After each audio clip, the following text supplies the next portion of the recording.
చెల్లి చెప్పమ్మా. నమస్తే. ఇస్తా నెక్స్ట్ మీకు ఇస్తా. నమస్తే అన్న. నమస్తే చెల్లి చెప్పమ్మా. పేరు ప్రసన్న.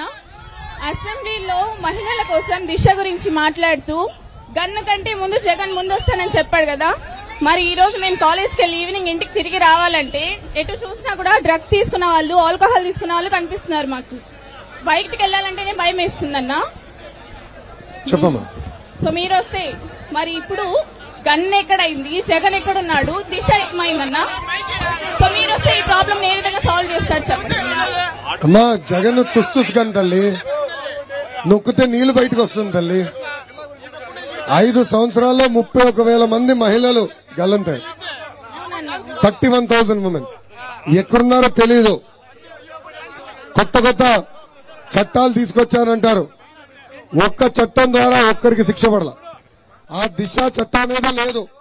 కేంద్ర ప్రభుత్వం తిరిగి మళ్ళీ ఆ చట్టం పంపించేసింది. దీనికి శాంటిటీ లేదు, ఎలా అమలు చేయాలని. కానీ ముఖ్యమంత్రి గారు ఏనాడు పట్టించుకోలేదు తల్లి. అమ్మ ఒక మహిళా హోంమంత్రి గారు ఉన్నారు, కానీ మహిళలు ఇబ్బంది ఎదుర్కొంటే ఏనాడు స్పందించల. గుంటూరు జిల్లాలో ఒక దళిత మహిళ రమ్యని అతి కిరాతగా కుర్రాడు చంపేస్తే నేను వెళ్ళి ఆ కుటుంబానికి అండగా నిలబడే తల్లి. మొదటిసారి నేను పోలీస్ స్టేషన్కి వెళ్ళింది ఆ ఇష్యూలో.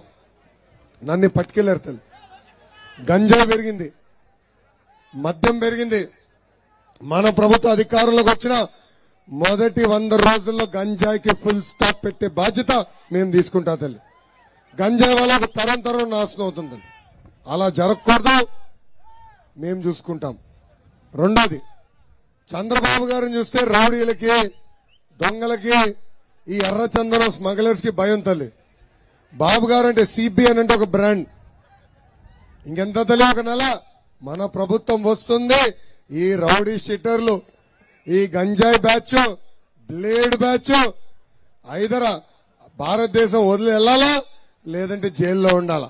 రెండిట్లో ఏదో జరుగుతుంది. అది చేసే బాధ్యత మీ లోకేష్ తీసుకుంటారు. Thank you.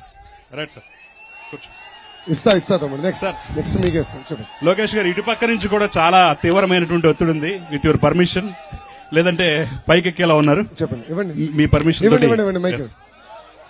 ఒక్కరు ప్లీజ్. యువతకి మైక్ ప్లీజ్. మీరు యువత కాదు, ఆగబా.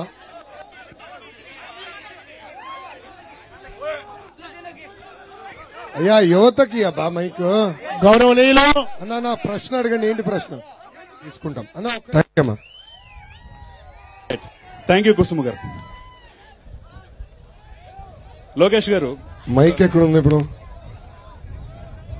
సో మైక్ అందుబాటులోకి వచ్చేలాగా నాది ఒక చిన్న ప్రశ్న. చెప్పండి, అడగండి. కుసుమ గారు ప్రశ్న విన్న తర్వాత నాకు కూడా ఒక డౌట్ వస్తుంది. ఇప్పుడు మీ రెడ్ బుక్ అనేది ప్రజల్లోకి చాలా బలంగా వెళ్ళిపోయినట్టుంది. మరి దీనివల్ల లాభం జరుగుతుందంటారా, నష్టం జరుగుతుందంటారా? అంటే ప్రతి ఒక్కళ్ళు రెడ్ బుక్ లో నోట్ చేసుకోండి, ప్రతీకారం తీర్చుకోండి అంటాం అనేది కరెక్ట్ అంటారా? 2019 ముందల లోకేష్ పైన ఒక్క కేసు లేదు. అలాంటిది